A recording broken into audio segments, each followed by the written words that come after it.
Um, yes, so yesterday we were able to cover a bit of terminologies. We talked about the bullish market, we talked about the bearish market, we talked about the bulls, the bears, and then we described, these market conditions by the animal fighting style, right? How that we spoke about a bullish market being characterized by sustained upward momentum, and how that is also the fighting style of the animal, and how bearish market also characterized by downward, sustained downward momentum, and how that is also the price, how that's also the, fighting style of the animal. So today we're going to be we're going to be turning it up a notch, right? I think that we can. So I think that we can. So we're going to be taking it up a notch today. I'm going to be taking it up a notch today. So I'm just going to share. Amazing. So this is my slide. So I think this is where we were yesterday. Let me remember. Yeah, so yesterday we had left it at fundamental analysis. All right. Yesterday we left it at fundamental analysis when we discussed things like unemployment affecting the strength of a currency pair, right? We we we talked about that yesterday. Hold on. So we talked about that yesterday, how that, fundamental or macro economic events can affect, the strength of a currency, right? Or even make the currency weaker. Now, the unemployment we spoke about was just one. There's a lot of things that determine, strength and weakness, right? From inflation rates, right? Inflation rate is another thing that can affect. And then I told people something. I said, inflation rates can easily affect the strength of the currency, because you must understand that for every country that exists, right? Countries, I don't want to say most, but countries are always looking for what FDIs, foreign direct investors, or foreign direct investments, right? So, these foreign investors that would come, make investments in your country, and then, create employment opportunities and all that. Now, for you to have foreign direct investments, there are certain things that need to be in place, right? For example, you need to have a, reduced inflationary figure, and, maybe a proper interest rate. Do you get what I'm saying? Like maybe a proper interest rate. Now, what do I mean? Now, imagine that you have an investor that is coming into your country.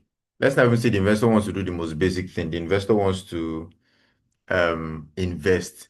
So let's say, in fact, let's bring it down to the micro level where it is, me and you. So now let's say you want to invest your money. And then you had, for example, in 20, let's say 3 years ago, you had 3 million naira to invest. 3 years ago, right? You had 3 million naira to invest, you know, and then you were stuck in between two options. You were stuck in between two options. Now, the first option is, do you want to invest this 3 million in a bank? They're giving you, for let's say 10% or 12% annual. That's what interest rate is with these banks, 10, 12% annually. So on that your 3 million, you'll be getting maybe 300,000 naira at 10% at the end of the year, right? Now, what is the alternative cost? The alternative cost is you use that money to buy a Toyota Corolla. That's the alternative cost. You can, use the money to buy a Toyota Corolla. Now, imagine that you now choose that, oh, okay, do you know what? How about I just invest this money for a year? And then after the investment pays me 3.3, which is, interest, investment and interest, you get 3.3. You can now buy the Corolla for 3 million, and then have, 300,000 naira in profit. And then you can now say, oh, maybe this 300,000, when I buy the car, I'm not going to be empty. It's not going to be all the money that I have. Now, imagine that that is the thought process that you nurtured. And all of a sudden, at the end of the year, when they pay you the 3.3 million, you're now hearing that custom increased duties or that inflation rose, and then the same Corolla is now 6 million naira. My question to you is, have you saved or have you deceived? The same product that you could have bought for 3 million, right? You decided to save the money. You made 10% on it, 3.3. But now the Corolla is costing you 6 million. So the question is, that saving that you made, was it a wise investment or not? What do you think? Was it a wise investment or not? Let me hear from you guys. Do you think it was a wise investment? No, it wasn't a wise investment Exactly. Why? Inflation. because of inflation has reduced the value of Exactly. the of your money. Now, You've do you lost see? in value. Yes, that's what happened. Now, do you see how that, you know, potential investors will also run from investing in? Because now, if you are telling me that, oh, you have an inflation of maybe 7 to 8%, and you have an interest rate of 10%, it means that the profit I'm making at the end of the year is within 2 to 3%. Because when my interest rate is 10%, to know my actual interest rate is to minus, interest rate from inflation rates. So interest rate subject to inflation. That's how I know my true profit. So if your inflation is 8% and your interest rate is 10%, then am I making money? No, 2%. That's not, I don't want to invest an entire year for 2%. Do you get what I'm saying? So that's also another Yes, sir. is also covered under fundamental analysis. These are the things that we look at in total. And when we eventually do news breakdowns, right? When it begins to come to real fundamental events, and then we're starting to look at news, you can then begin to see that certain news will be, they'll call them high impact news. Now, what are the high impact news? They are news like your inflation rate, as I said, your unemployment rate, your CPI, which is your consumer price index, your PPI, your producer price index, and all that speech, including maybe like Fed Chair Powell's speech. Now, Powell is the Yemi Cardoso. I think Yemi is the central bank governor now, is he not? Is he not? Do we have current affairs students in the house? Don't forget to. I think I Don't think I forget think is to. I think is I think is yeah, it's Olayemi Cardoso. So he's the current CBN governor, right? So the same way he is to Nigeria, that's Yes, how sir. that's how Powell is to US, right? So he's like the Fed chair, right, of their central bank there. Now, to them, it's going to be what the US Federal Reserve. Do you get what I'm saying? So, the things that these men say can also cause certain types of, movement in the market because, of course, they are the ones who will control interest rates, right? They're the ones who, set or make provisions when there's some form of inflationary pressure in the economy. So, things like that. So that's what we talked about fundamental analysis, right? And then we discussed leverage, how that I told you of you putting $100 to be able to hold $100,000 position, right? So let's move forward from that. We also discussed long, price action to buy, and I said short was the price action to sell. Liquidity is just liquidity is just money, okay? That's what that is. Liquidity is just money, now. This is where it becomes interesting. PEEP, the smallest price increment in a currency, often referred to as ticks, right, in the futures market. For example, if Euro USD makes a move from 0.9015 to 0.9016, that's one pip. Now, this is what we are seeing. Let me see. This is what we are saying. We're saying that, there are two currencies involved now, right?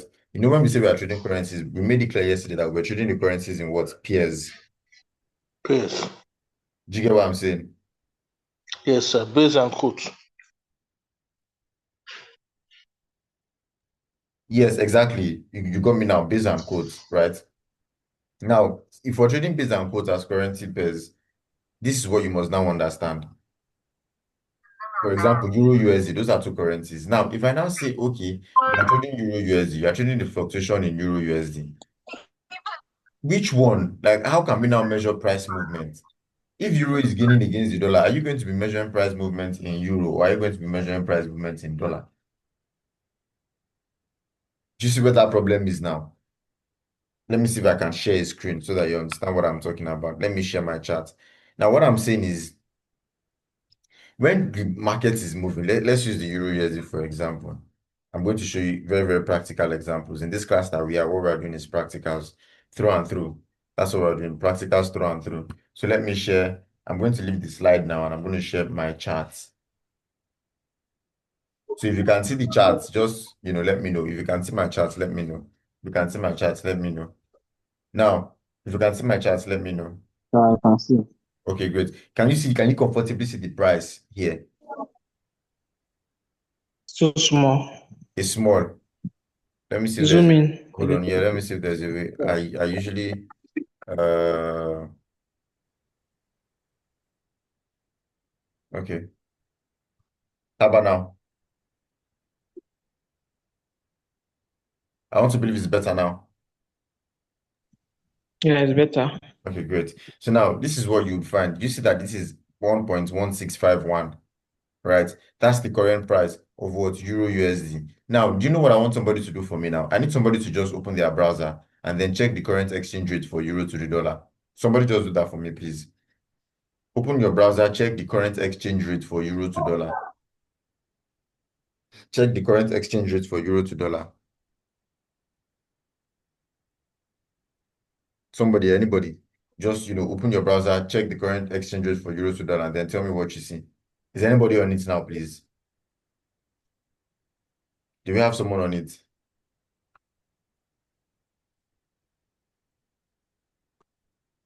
Is anybody on it? Yes. Okay, so what did you what let me know what your figure is.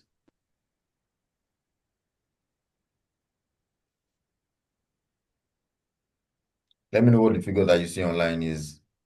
Now I'm trying to show you guys something, right? Of course, by the time he eventually comes up with that figure, it is going to be in the neighborhood of what you see here currently, right? It's going to be in the neighborhood of what you see here currently. Why? Do you know why? It's because we are trading exchange rates. That's what we are basically doing. I mentioned this thing yesterday. I said we're trading the fluctuations in exchange rates, which means that if I were to do the Nigerian naira to the United States dollar, for example, not everybody offers it, but let's say I do that. Nigerian Point naira to the seven one. Okay, I'm coming back to you. I'm coming back to that. Please just hold that figure. Just hold that figure for us. Right. So USD NGN. Now, this is the chart for you, United States dollar to Nigerian naira, so that you know that, you know, there's problem, there's fire in the land. Look at all the other charts I showed you. Do you see how the candle is? Do you see how the candle of this one is? Look at your country's currency. But what do you see here as the price? What do you see here as the price? You guys can see my screen clearly, right? What do you see here as the price? This is 1,520. Exactly. Now, do you know what this means? It means that because, again, remember the two currencies we are using, USD and GN. So it means that 1 unit of USD is equivalent to what? 1,520 1,520. units of what? The NGN. Basic. Do you understand what that is now? Do you see that what we are trading is price fluctuations? And that's what I'm trying to show to you. That what we are trading here is price fluctuations. So 1 unit of this base currency is 1,520 units of the quote currency. That's what it means. That's what it means. Is it clear to us now? That's just what it means now, Yeah. which means that if I were to do if I were to do another currency now, Euro USD, right? Which means if I were to do Euro USD, for example, if I were to do Euro USD, for example, please help me unmute your mic if you're in a noisy environment. If I was to do Euro USD, for example, what it means is that 1 unit of the euro is 1.16517 units of the dollar. So the euro is stronger than the dollar. So if you have €1, you have 1.16 units. So who was the person that helped us check the exchange rate? What did you get? What did you see on Google? What did you see on Google? The person 1.17. 1.17.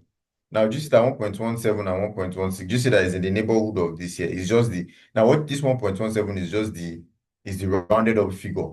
The actual figure is 1.165. But of course, if you did rounding up, you know that anything above 5 goes towards, towards the tens. So this would have actually been 1.17 if you did the round up. But because we are trading these little fluctuations in prices, right? We now pay attention to every price movement. Now, you see the point where the price now moves, right? From point A, for example, here, the period where the price moves from point A, for example, here, to point B, for example, here, right? This move, we calculate it in what? Pips. That's what it's called. We calculate it in pips. Now, pips is the standard unit of measurement of price movements.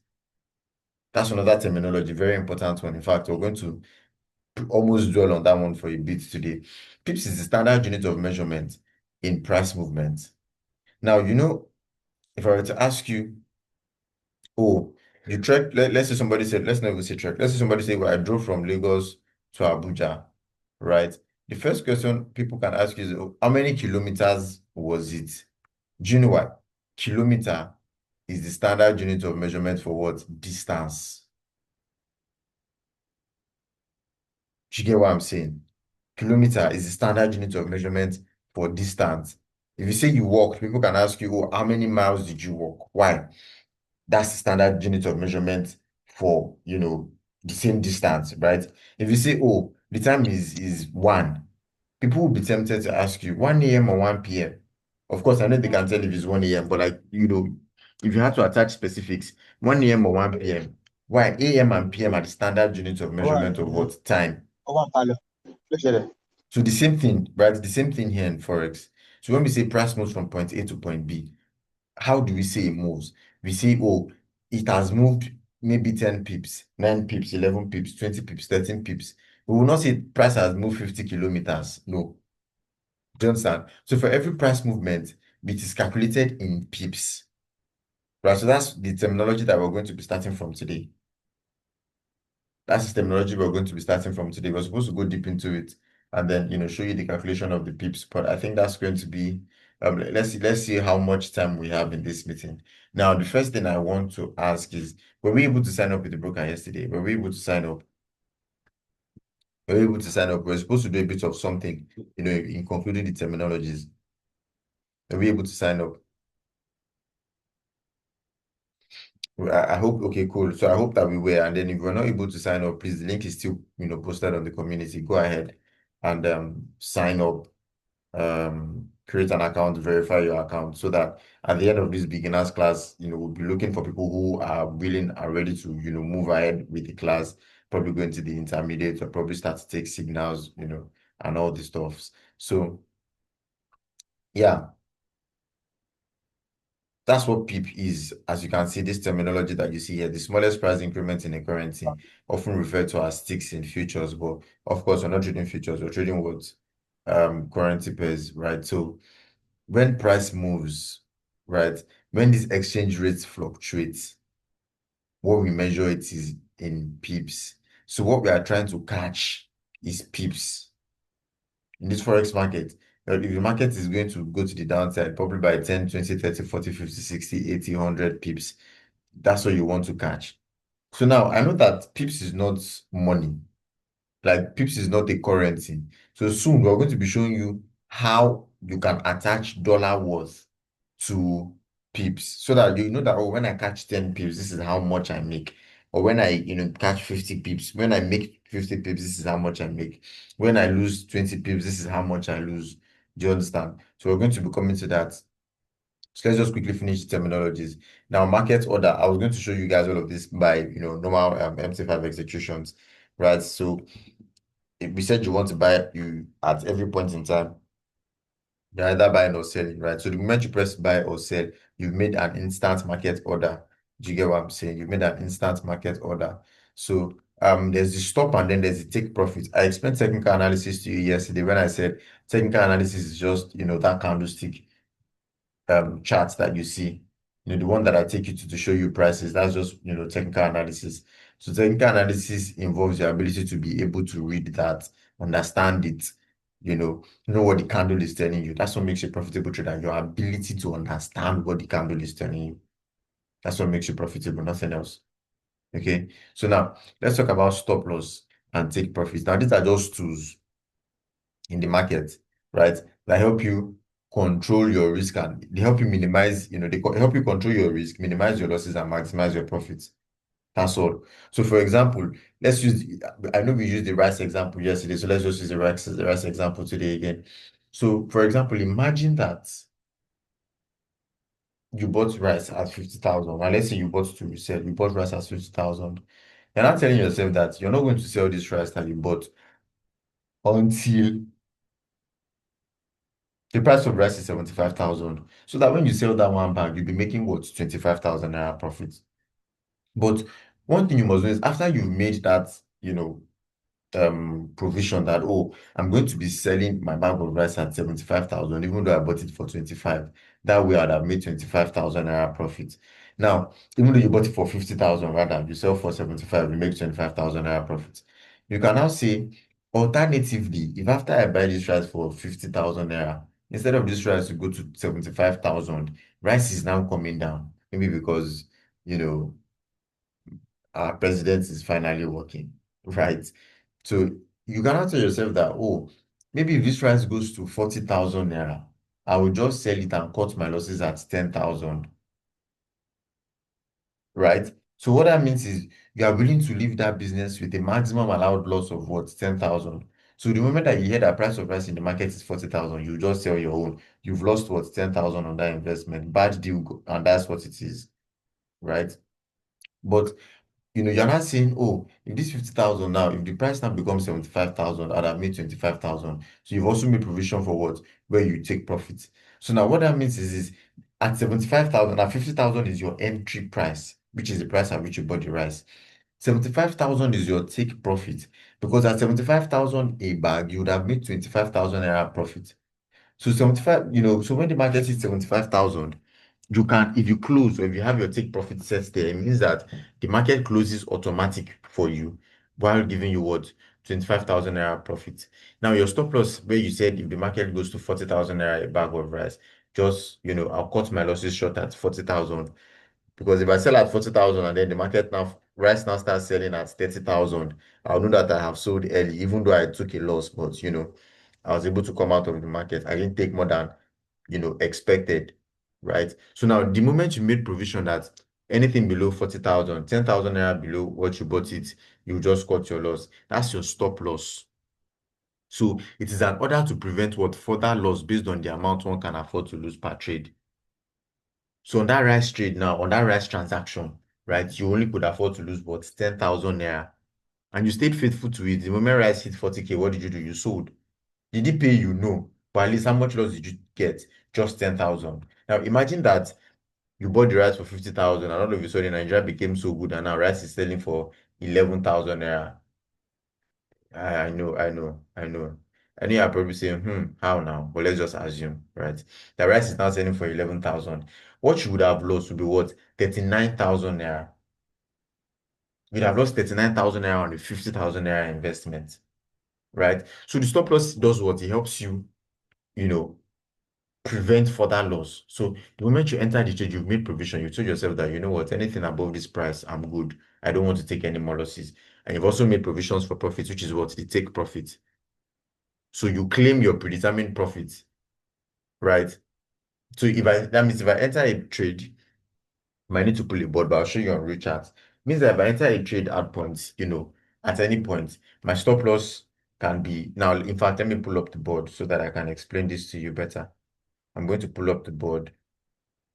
We might not use the board for long because again, we have to run through the terminologies today and then, do a bit of installation of our softwares. That's the applications, and then we're good.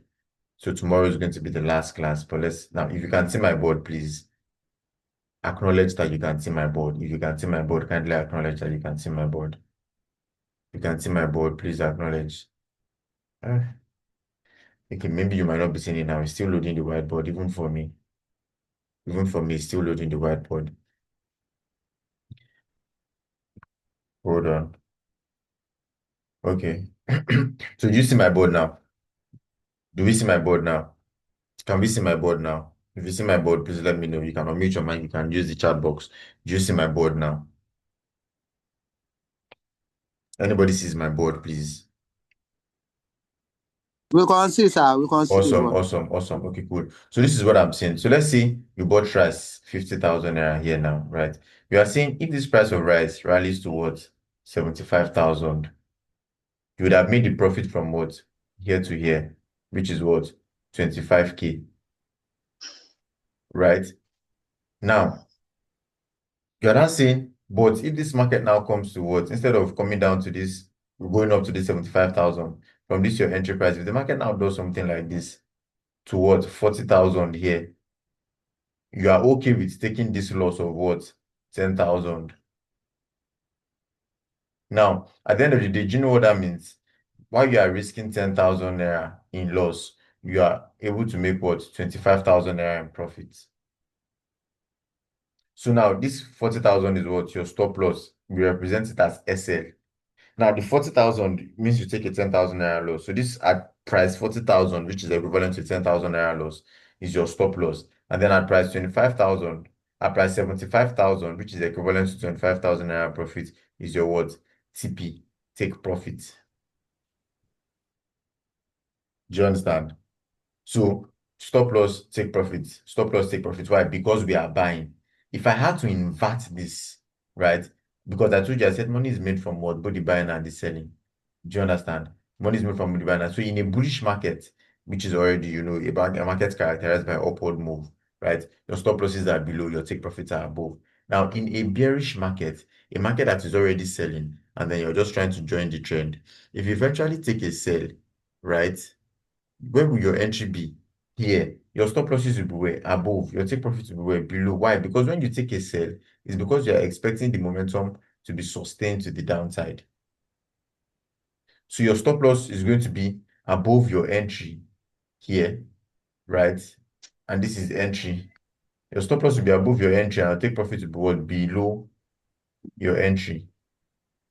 Does that make any sense? Is it understood? In a bearish market, it is the inverse of the bullish market. Bullish market now, you have your stop loss below, your take profit above because you're expecting what?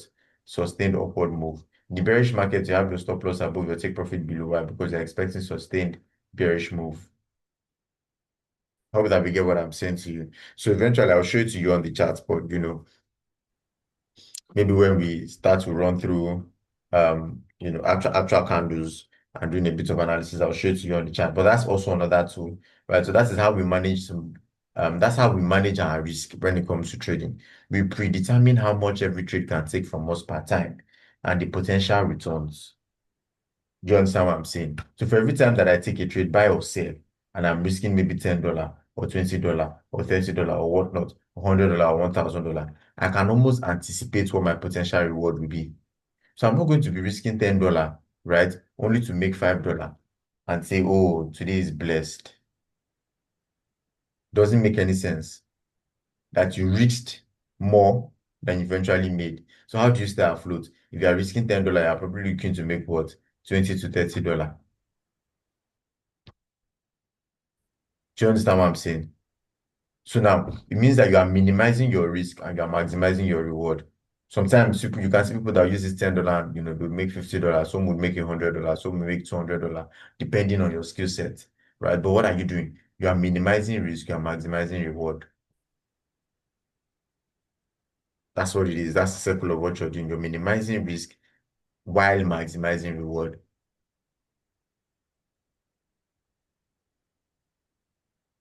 right? So that's how the take profit and stop loss works. So I wanted to show that to you. So that being said, we'll go back to the slide and then we'll finish up on the now. Remember that I said something about currency pairs, and then I said in general, these are the 8 most traded currencies in the Forex market. Now, what I'm going to do for you is this. I'll take a snapshot of this page, right? I'll take a snapshot of this page and then I'll send it to the community so that you guys can see.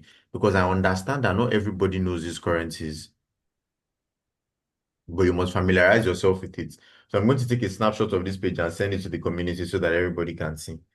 Right? So now you can see the 8 most traded currencies in the Forex market. USD standing for what? US dollar. EUR standing for euro.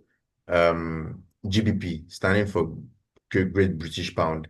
JPY standing for Japanese yen. CHF standing for Swiss franc. CAD Canadian dollar. AUD Australian dollar. NZD New Zealand dollar. All right. Now these are the 8 most traded currencies in the market. But one thing you must understand is there's something we call permutation and combination. Now, for this single USD now that you see here, you can pay USD with all these other 7 currencies and you'll find them on the market. When you pay USD with euro, what do you have? Euro USD. When you pay it with GBP, what do you have? GBP USD. When you pay it with JPY, what do you have? USD JPY. When you pay it with CHF, you have USD CHF. You pay it with CAD, you have USD CAD. You pay it with AUD, you have AUD USD. You pay it with NZD, you have NZD USD. Right? So it means that this number one guy here can generate 7 other variations. This one too can generate its own variations. Because now when you pair euro with GBP, you have euro GBP. You pair euro with JPY, you have euro JPY. You pair euro with CHF, you have euro CHF. You pair euro with CAD, you have euro CAD. You pair it with AUD, you have euro AUD. You pair it with this guy. So do you understand? So at the end of the day, you'd find that we can easily pair all these currencies with each other. Now, it now looks like there's a multiplier effect. So even though we have 8 major currencies, the combination can eventually give us up to 27 or 28, I think, currencies in total. Do you get what I'm saying? So as I said, I'm going to do a snapshot of this page. I'll do a snapshot of this page and then I'll share with you guys on the group. Now, I'm sharing it so that you would be able to study, because the honest truth is the currencies in this Forex market are represented by what? They're represented by 3 letters. They're always denoted by the first 3 letters. All right. So that's what would always represent them as. That's why your US dollar is what? USD. Your Great British Pound is what? GBP. Nobody's writing Great British Pound, right? Once you see GBP, you know it's Great British Pound we're talking about. Do you understand what I'm saying? So I have already, I'm making provisions to have that image sent. So the image is going to be dropped on the group. Now, this is so that by the time you eventually start to see these currencies, you know that, it is not, it's not it's not film trick. You know where they, how the currencies or what they mean. Many people don't know CHF is Swiss franc. I've had many people say they don't know. So now you'd have access to that. So now these are the currency pairs, okay? Now you can now see the pairings. Do you understand? Now we can pair Euro, USD, GBP, USD, USD, JPY. Now we can pair everything, and how the first currency is the base and the second one is what? The quotes. Some people call it the counter, but the quote currency, the counter currency, the same thing, one and the same. Okay. So now we're going to discuss bid and ask price, right? Because now the reason we discuss bid and ask price is because some people will wonder, how do brokers make money? I've heard a lot of people ask that question. This money with the brokers they pay us, how do they make it? Right? So we're going to discuss it quickly. Now, bid price and ask price. I'm going to have to give you the definitions for this. Right? I'm going to give you the definitions for this. Okay. We're going to just quickly run through it. I think I have that definition here so you can see. Now, the bid price is the price at which the broker is willing to buy and the price at which you can sell. The ask price is the price at which the broker is willing to sell and the price at which you can buy. Now, do you know what this means? If you've gone to the bank before to buy dollar, right, you're going to see how that the banks usually have this board where they write USD, GBP, EUR, and then you see rate to be on the board. Now, you would always see two figures on that board. For USD now, you can see something like 1520, 1530. One is the bid, one is the ask. Now, what is the ask? Ask is the price at which the broker is willing to sell, price at which you are willing to buy. Now, it means that if you wanted to go and buy that dollar, if you want to buy dollar at the bank, you can ask the bank, oh, bank, what is your rate for buying dollar? The bank will tell you 1520 to a dollar, as you've seen on the Forex market, right? 1520. Now, that's the ask price. Why? That's the price that they are willing to sell and the price you are willing to buy. So when you buy $100, how much do you pay them? 152,000. Do you know that you can immediately just collect that dollar and then tell yourself that, what I'm going to use this dollar for is no longer necessary. Take this, your $100, give me back my 152,000. You know, they'll tell you that no, the price at which we now buy the dollar from you is what? The bid price. So you can now see the bank tell you something like 1510. So there's a 10 naira difference. I don't know if any other person has noticed it. There's always going to be two prices on those boards that are on your banks. Two different prices. It might be 10 naira difference, it might be 20 naira difference, it might be 30 naira difference, depending on the bank. So the bid price is now the price at which the broker is now willing to buy from you and the price at which you are willing to sell.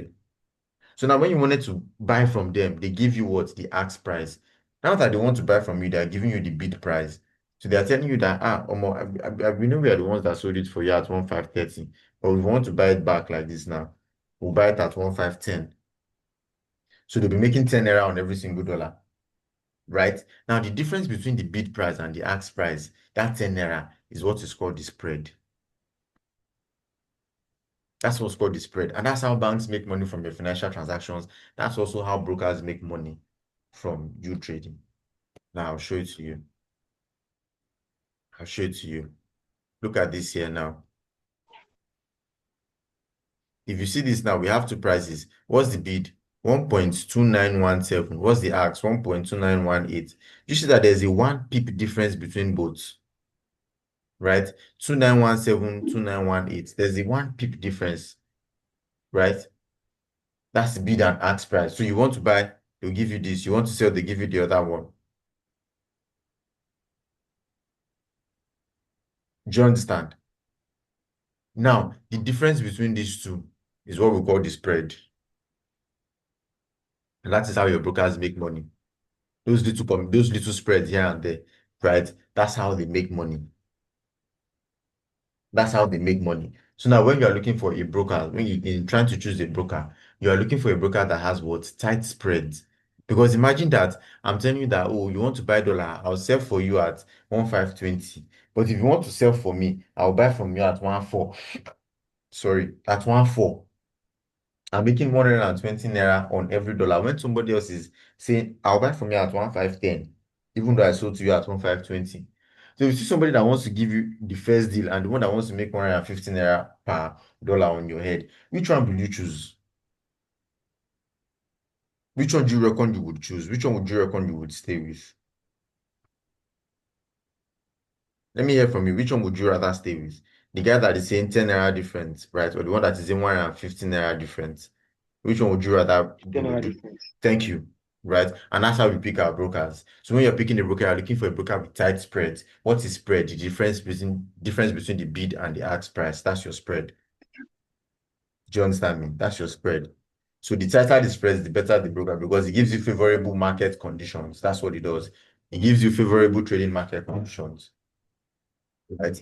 Now let's move forward. Now that we already know what the spread is, that's why every time that you open your MT4, your MT5, you are going to be seeing two figures. It's not magic. It's not prank. It's because one is the bid price, one is the ask price. Simple like that. One is the bid price, one is the ask price. So now who trades? I think we've said this before. We mentioned the central banks, right? And say they manage currency reserves, stabilize exchange rates, and influence monetary policies. So you can see now that when we're talking about the central banks as people that trade, we're not talking about when we're talking about banks, we're not talking about UBA, GT, FCMB, and First Bank. That's not what we're talking about. Right? Commercial banks and financial institutions also trade. How? They facilitate large currency transactions for clients and their own trading desks. Of course, if you want to buy dollar today, you're not going to central bank. You're going to go to different, commercial banks, but they get their quotas from different central bank as well. So they facilitate that, transaction of the currencies, right? Corporations, right? Exchange currencies to pay for import, exports on foreign investments, hedge funds as well, or investment firms. So you can always see that at the bottom of it is retail traders, which is us. Even proprietary trading firms, seniors, we are always at the bottom. Because again, I think I read somewhere, I don't know how true or valid this is, so don't take me as a single source of truth. But I think I read somewhere that retail traders only account for like I think 5 to 8% of the entire um markets liquidity. That we retail traders with all our money we only account for like 5 to 8%. That's how small, that's how inconsequential we are to the actual moves that this market has to make. So when to trade, this is going to bring us to the concept of trading times and trading sessions. Right. So because Forex is truly a global market, you can trade 24 hours a day, 5 days a week, right? But now the fact that we say trade 24 hours a day, 5 days a week, that does not mean that you should not sit down on your laptop morning to night. Do you understand? Because if we say, oh, part of what you can make or part of what you can achieve from trading Forex is financial freedom and the freedom to, have your time to yourself, right? In the sense that you don't have to necessarily resume 9 to 5 anywhere. You can just be in your house in the morning, place a trade and make money, right? So if I'm not saying inside this thing that, you can be in your house in the morning to do, you now sit on your laptop 24 hours or you now sit on your laptop the entire day, you are still not free. You are still not free. You are just on house arrest. Like you're not doing your 9 to 5, you've now extended it from 9 to 5 to 24 hours. That's even worse. Do you understand? So the fact that the market moves 24 hours a day, 5 days a week, doesn't mean that you don't need to sit on your chat for 24 hours a day, 5 days a week, because that's not the freedom. The freedom is that you can, place your trades, continue with your day-to-day activities while the trade runs. Because the moment you press that buy or that sell, there's nothing else you want to do. After you press buy, you will not use your second hand to draw the candle down. It's not possible. Do you understand? So you can absolutely, place this trade, go ahead to do other things that are productive. That's where the freedom is. That's where the real flex is. Do you understand what I'm saying? So the fact that it's open 24 hours a day does not mean that you should sit down on your laptop for 24 hours a day, right? So now let's look at when to trade. This is trading times and trading sessions. Now, we basically have, there's three trading sessions, right?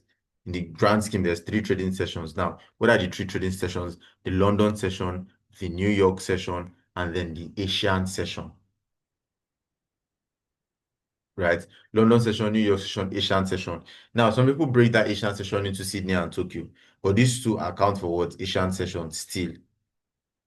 These two, they are Asian session. You can see that both of them start at 1. One just ends by 6, the other continues till 8. But they are both Asian session. Now, what do we mean? London session, starts No by African 8. session. African session, okay. Only African time we have, no African session. No, we are not on the map yet. But you see, the good thing is African session shares the same time with London session. So we are not left out. All Now, right. first of all, when I told you of the people that move the market, we mentioned banks, financial. Now you see that the people that we eventually mentioned as people that move the markets is pretty much your 9 to 5 industry. Do you realize banks, central banks, um, hedge funds, yada yada, all that stuff? It's a 9 to 5 industry, right? It's a 9 to 5 industry. 9 to 5, 8 to 4, same thing, right? Now, when we now see London session, we're not saying, oh, London session opens around 8 and closes around 4. Now, on the days when we have GMT plus 1, London session open around 9 and close around 5. Do you know what this means? That when the activities are going on in places like London, in the Bank of London, you see volatility, right? Because when in London, you can see them trading things like um, Euro USD, right? GBP, the Great British Pound. Now, the Bank of London is carrying out all that transaction. Do you understand? The Bank of London is carrying out transactions, so you can see movement, right? It is a movement. You can see it during these sessions. Now, there are certain pairs that are going to experience more movement than the others within this London session. It can be 8 to 4, but there are times when we have daylight savings, GMT plus 1, and then it's 9 to 5, right? So that's the London session. And this is Nigerian time. So 9 to 5 or 8 to 4 Nigerian time, London session is open. So you can see movement on currency pairs that are most traded in London session, like the US dollar, the Great British Pound, the Euro, and like currencies that are paired with our currency will move during the London session. Now, New York is from what? 1 o'clock, which is 13 o'clock, to what? 9 o'clock, which is 21 o'clock. Now, you know what I want you to realize? New York session opens 1 o'clock, closes by 9 o'clock. If somebody can check, right, you realize that 1 o'clock Nigerian time is actually is going to be either 8 or 9 a.m. in the morning for New York. Somebody can confirm. I think New York is like 5 hours back, Yes. right? So which means when it's 1 here, it's probably 8 o'clock there. Do you know what that means? From 1 o'clock our time to 9 o'clock our time is just New York's 8 to 4, which is when their own banks are also open. Does it make sense? Does it make sense? That this 8 to 4 that you see here is the same thing here. It's just time zone difference. So 8 to 4 is 8 to 4 here because Nigeria and London uses the same time. But 8 to 4 is not 8 to 4 here because Nigeria and New York doesn't use the same time. So while we are 1 o'clock in Nigeria, it is 8 o'clock in New York. And while it is 21 o'clock in Nigeria, which is 9 o'clock, it is 4 o'clock in New York, which is what they are banking hours. Am I making sense? Sure. Good. And then we have, Asian session, as I like to call it. Asian session is all, your entire midnight session is Asian session. Do you know why? I think Asian session is that they're like 9 hours ahead, or is it ahead or behind? I don't even know which one, but like I know it's a serious gap, almost 9 hours. So it means that all this time here, right, is also their what? 8 to 5. Do you understand what I'm saying? All this time that you see here from 1 a.m. to 8 a.m. is also their 8. So when it's 8 a.m. here, it's probably 5 p.m. or 4 p.m. in Asia. After this class, you can go ahead and verify these things. Do you understand? So now they're just trying to tell you that, oh, these are like, key centers that drive liquidity. They perform transactions that actually drive liquidity. Now, I know you want to wonder, what about Australian session? What about New Zealand session? What about, because of course, those are also good countries, big countries even, but you see those countries are also embedded in sessions. So when we say Asian sessions, we are referring to all the countries that share in this Asian time zone, from Australia to New Zealand to um, um, I think Japan, right? So all the countries that share in this time zone are categorized under what? Asian session. It's the same way we don't have Nigerian session, but we are categorized here. Why? Because we share the same time as London. Do you understand what I'm saying? We are categorized under London session because we share the same time as London. Now, for people that are in New York, right? People that are in New York will easily be trading Asian session. Because, in fact, people that are in Asia or those in Australia, right, they'll be trading Asian session because Asian session is 9 to 5 for them. So we here now, during London session, they are probably asleep. Do you get what I'm saying? During London session, they are probably asleep. So they can probably catch maybe New York to Asian session. Or maybe, okay, maybe during New York now they'll be asleep. Since Asian session is their 8 to 5, right? It means that the session that opens after Asia is London. So they can probably trade Asian session to London session and then they'll be sleeping in New York session. Right? That New York session now for Nigeria now be active. Look at me talking to you. This is New York session. None of us don't sleep. But when it's Asian session, what do we do in Nigeria? We off lights. Yeah. We say tomorrow is another day. Do you understand what I'm saying?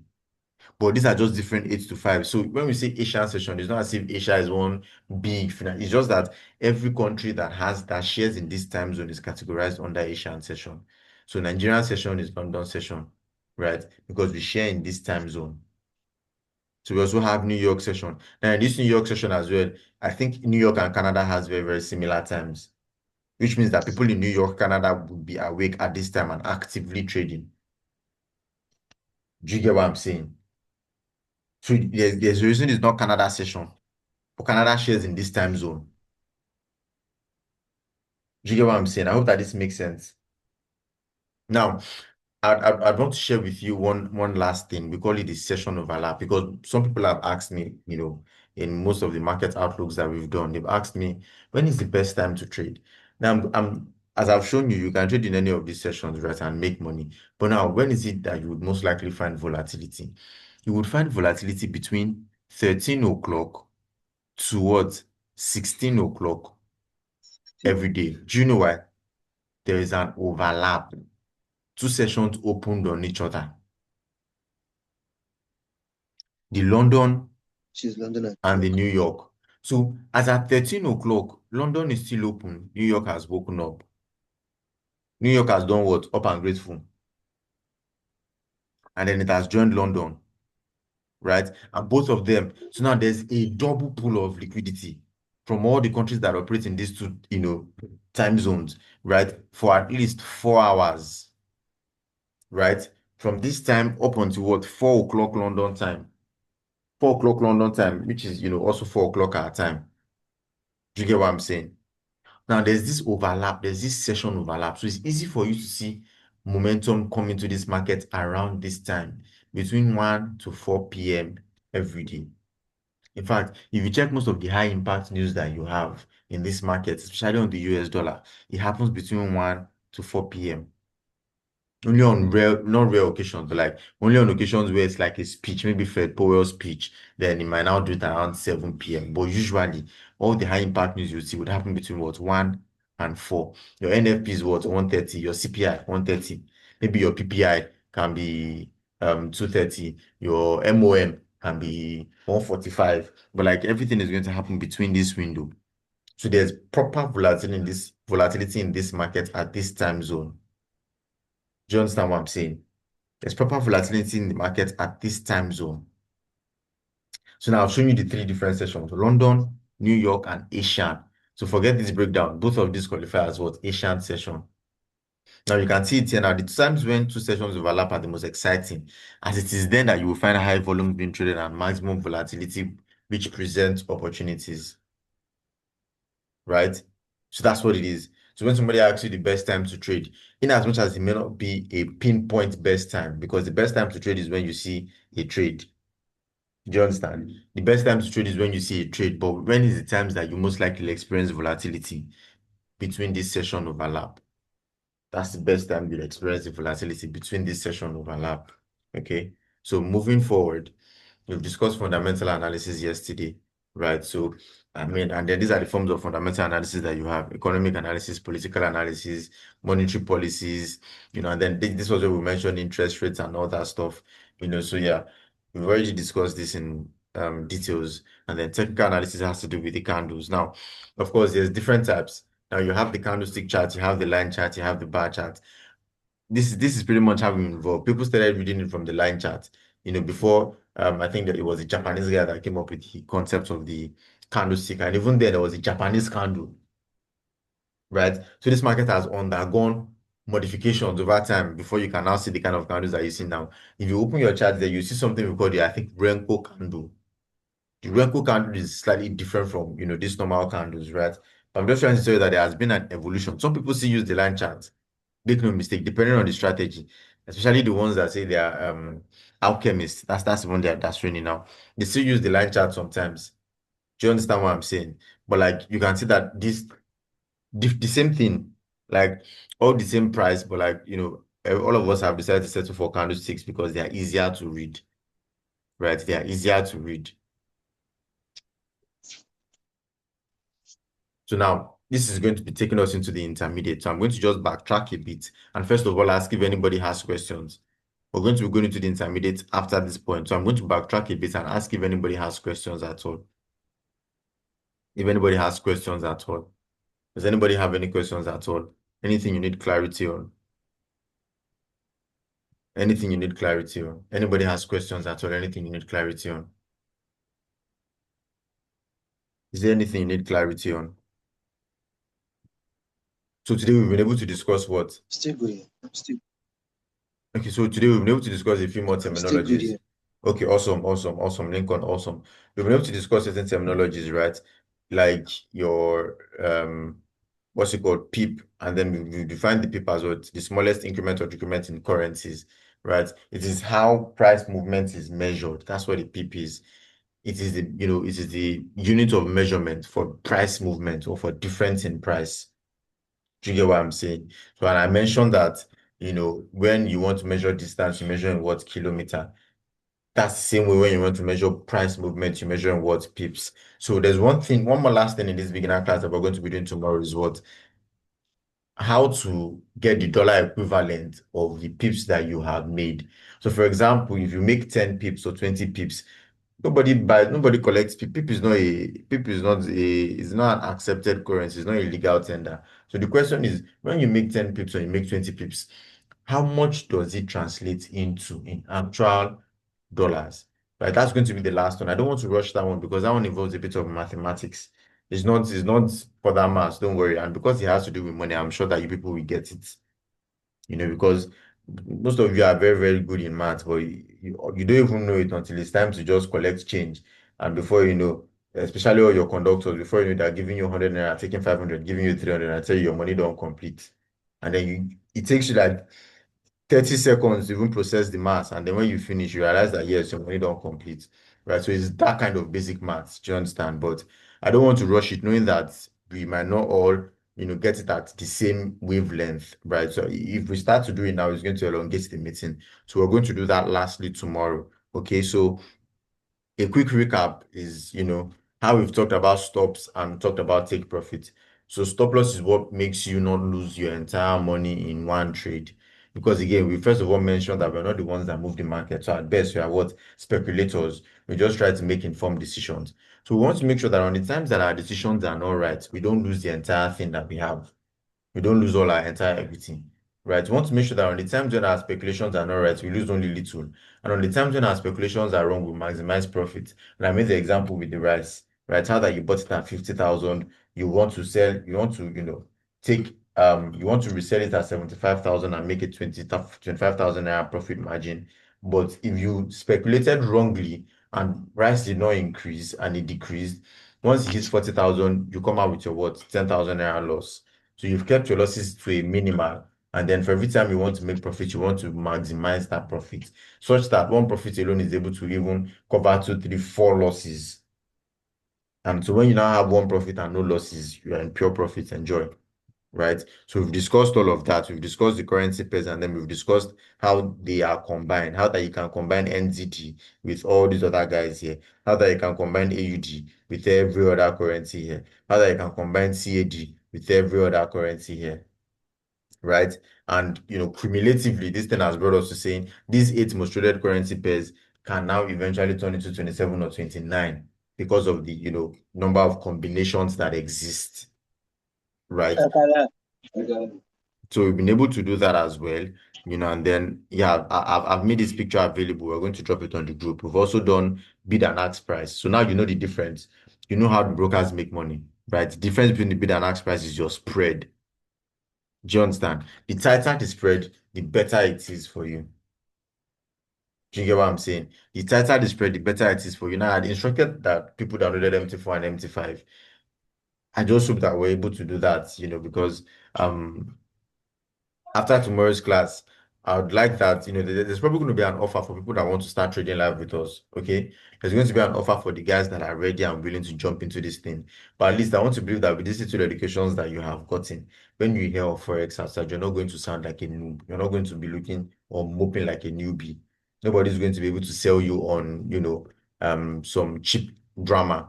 That's why we, put you through the process of understanding the terminologies and also the time zone, right? So when you hear somebody ask you, oh, what session do you usually trade? This is what they're just asking you. Oh, I trade the London session, I trade the New York session, I trade the Tokyo session. And I've told you that there are different currencies that would see volatility in these different sessions. In the Asia, I mentioned that you might begin to see volatility on the Australian dollar, New Zealand dollar, Japanese yen, Swiss franc. Why? Because all of them share very similar time zones, right? In the London session and the New York session, we're going to see volatility on the US dollar pairs, the Great British Pound pairs, the Euro pairs, and things that they are paired with, basically. Do you get what I'm saying? So when somebody asks you, oh, what session do you trade?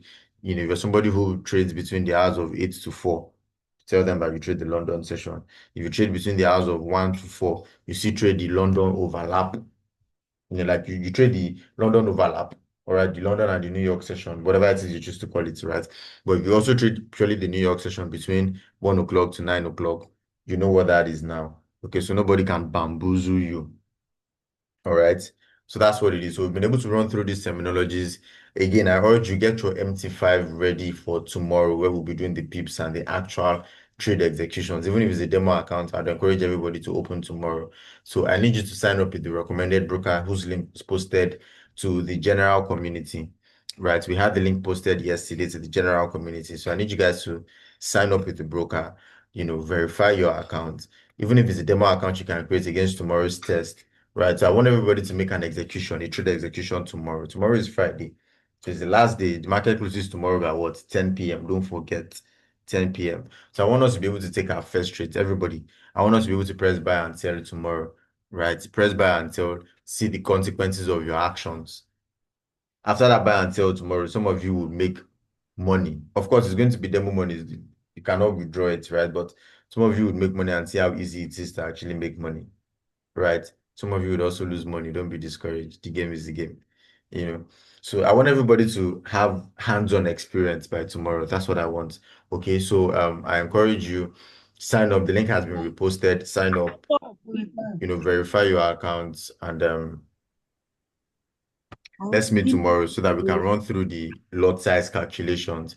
Now, lot size, that's what is left for us to do, lot size, okay? So lot size is what gives us the idea of how much we make when we catch a particular number of pips. So when you catch 10 pips, how much would you make?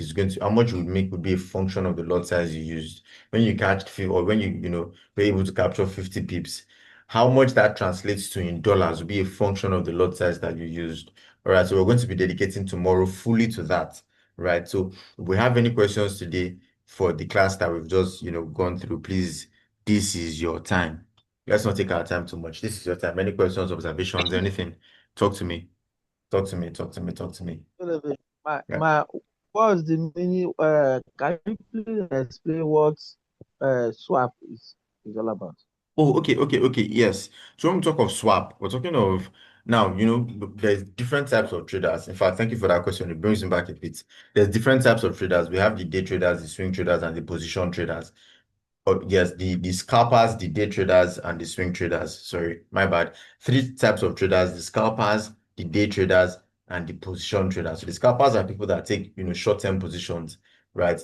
They're practically looking to open and close positions within, a day, maybe hours, right? Day traders can hold their positions for maybe a day, 2 days, maybe 3 days. Swing traders are holding for months. Those are your longer term investors. They can be holding a position for 3 months.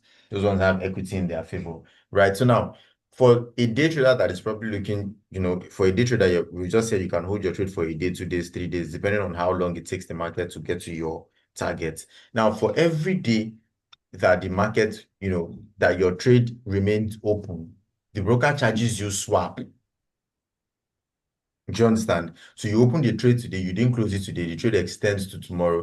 The broker charges you swap, right? Now, again, some brokers can be very unreasonable and then levy very heavy swaps on you that you fear God, right? And then there are some other brokers that even give positive swaps on some currencies.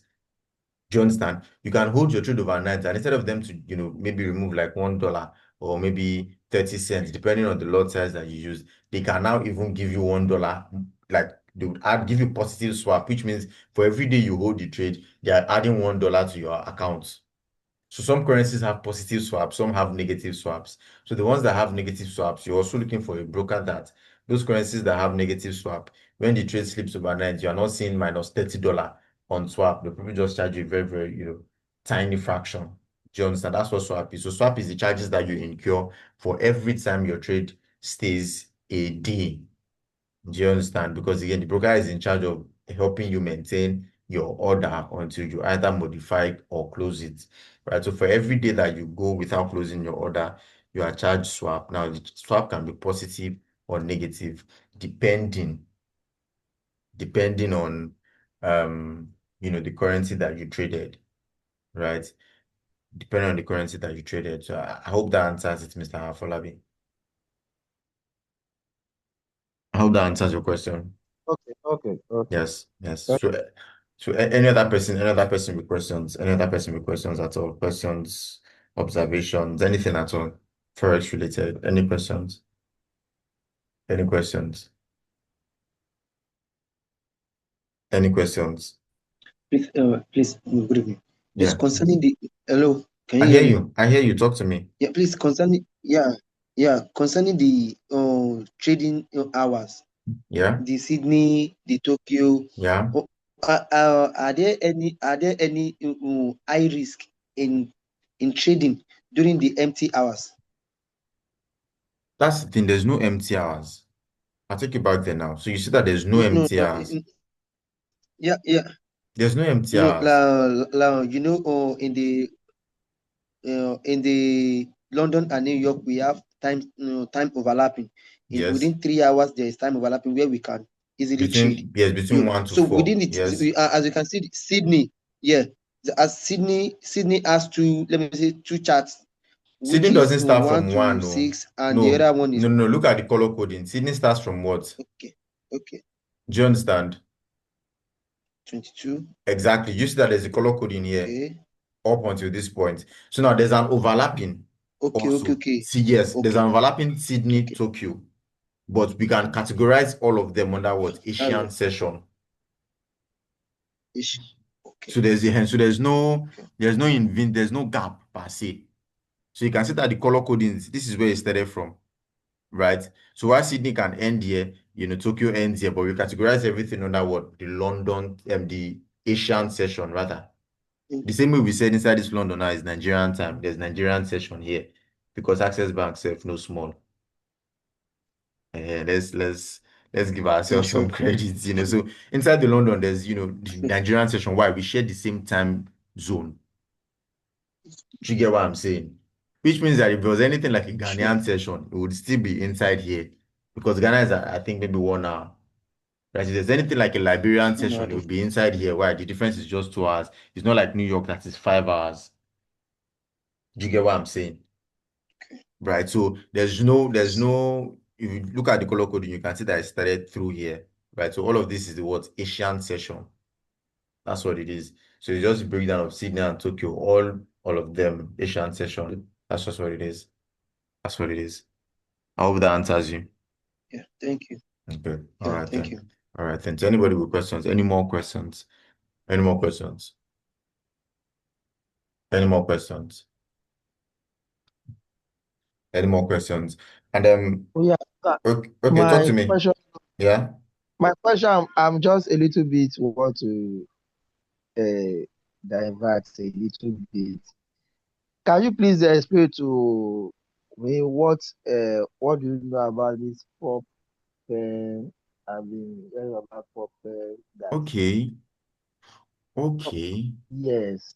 Can Okay. you on it? That's I don't know if that's exactly a very beginner-friendly conversation, but I mean, I'll explain to you, right? Because clearly before you ask, it means that you probably have some, idea of it, or maybe you've heard of it.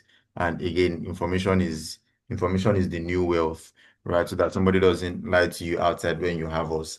Now, when it comes to prop firms, the proprietary firms right now, they help traders get funded. Because as I told you earlier, I told you that entry to the forex market before the brokers came was not as, easy. You needed to have proper money. You needed to be at the pinnacle of success in your career, right? So now, prop firms have come to help traders scale up. Do you understand? So these are like industries or these are like organizations that are giving you up to $200,000 to trade with. Do you get what I'm saying? So instead of constantly trying to use that your $100 to take that your $100 to $1 million, you can trade with proper equities like $100,000, $50,000, $200,000. Now they have rules. Do you understand? Because they cannot just give you money and then it's not a thing where they give you money and they ask you, can you trade? You say yes now, trust me. It's not trust. You need to show workings. Do you understand? So there are rules, there are certain procedures that you need to undergo to qualify to be able to manage these, type of accounts, right? There are also initial deposits that you might have to make. Do you get what I'm saying? So some people might enjoy trading profit, some might not. Some might say, oh, the rules are a bit too much for me. I'd rather trade my personal account.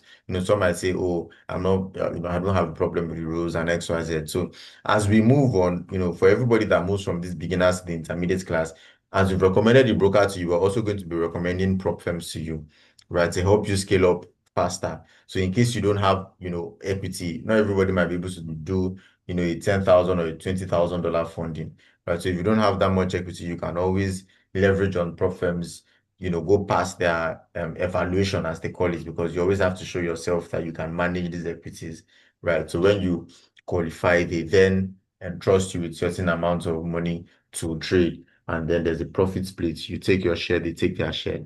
So everybody that makes it to the intermediate class is going to get prop firm recommendations from us and even guidance on how to pass their evaluation stages.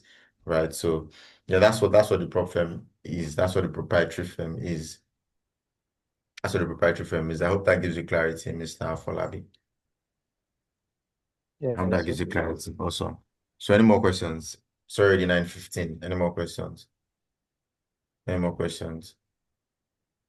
Don't forget, guys, the link has been posted to the community. Please do well to use the link, sign up, create an account. Even if it's a demo account, you can open for now, open a demo account. If you can also open a live account and fund with at least maybe $10, $20, that's something.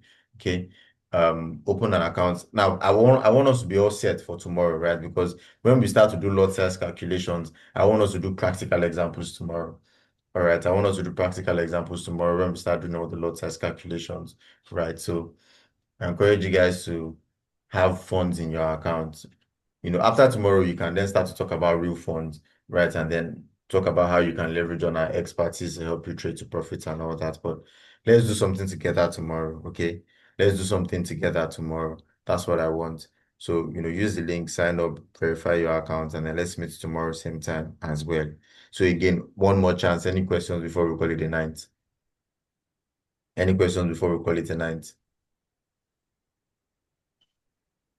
Another 5 seconds and we're gone.